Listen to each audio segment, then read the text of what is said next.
La parole est à Monsieur Pierre-Henri Dumont.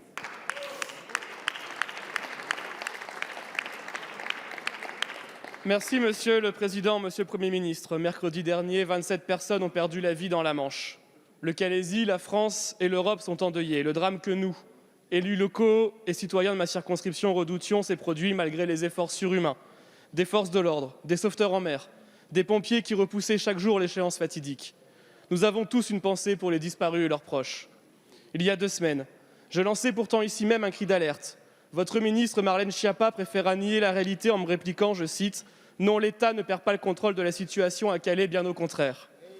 À l'image de cette phrase, la réponse de votre gouvernement, Monsieur le Premier ministre, à la détresse des migrants, des habitants de Calais est médiocre. Une opération de communication sous couvert d'un sommet européen qui n'aboutit que sur le déploiement d'un avion Frontex, comme je le réclamais depuis 3 ans. Un courrier envoyé à votre homologue britannique, quelques moyens supplémentaires et c'est tout. Cette nuit encore, des trafiquants de morts ont organisé des traversées. Demain encore, nous pleurerons des noyés. Votre absence de courage politique fait du Calaisis un terrain de jeu pour les extrêmes de tous bords et de la Manche, un cimetière marin à ciel ouvert. La réalité est simple. Une fois à Calais, c'est trop tard. Après avoir parcouru 5000 km, ni les murs, ni les barbelés, ni les patrouilles n'empêcheront les migrants de rejoindre le Royaume-Uni et les passeurs continueront leur macabre business. Dès lors, pour éviter de nouveaux drames humains, vous devez faire du littoral de la Manche et en général et du Calaisis en particulier un territoire zéro migrant. Cela doit se faire en transférant, si besoin par la contrainte, les étrangers en situation irrégulière dans les centres d'accueil et d'examen des situations, où des centaines de places sont disponibles, afin qu'ils puissent y trouver du repos et réfléchir à leur avenir.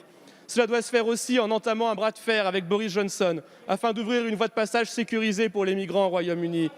Avec le Brexit, les Britanniques ont voulu reprendre le contrôle, qu'ils reprennent leurs frontières.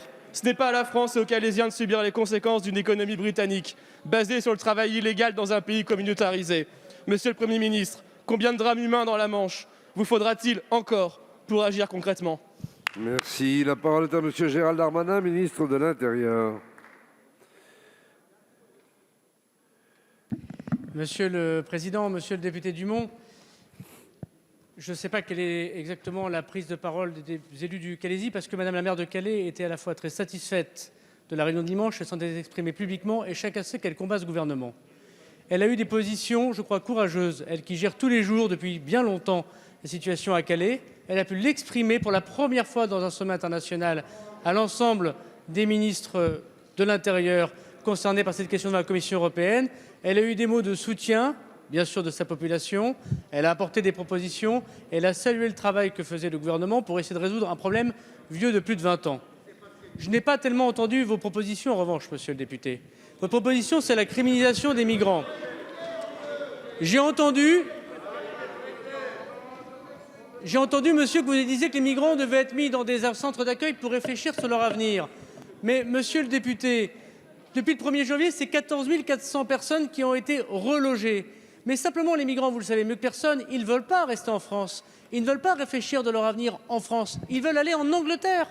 Et pourquoi ils veulent aller en Angleterre? 60% d'entre eux sont éligibles à la demande d'asile, moins de 3% les demandent en terre nationale. Vous pouvez les éloigner à Lons-le-Saunier, à Tourcoing, où nous prenons d'ailleurs des migrants de Calais, 92 encore la semaine dernière. Ils veulent repartir en Angleterre, ils veulent repartir au Calaisis. Et la géographie veut que Boulogne-sur-Mer et Calais, depuis au moins Jules César, c'est le meilleur moyen d'aller en Angleterre. Soyons solidaires, monsieur le député, soyons français ensemble face à la Grande-Bretagne. Ne montrons pas de bisbilles, évitons des dispositions et des propositions plus loufoques les unes que les autres. Ça fait 20 ans, monsieur le député, que tous les gouvernements gèrent la difficulté. 20 ans. Il y a eu des gens courageux, Nicolas Sarkozy à Sangatte, Bernard Cazeneuve dans la jungle de Calais. Et je crois le président de la République aujourd'hui, montrez-vous digne de la responsabilité d'un parti de gouvernement et disons pas n'importe quoi.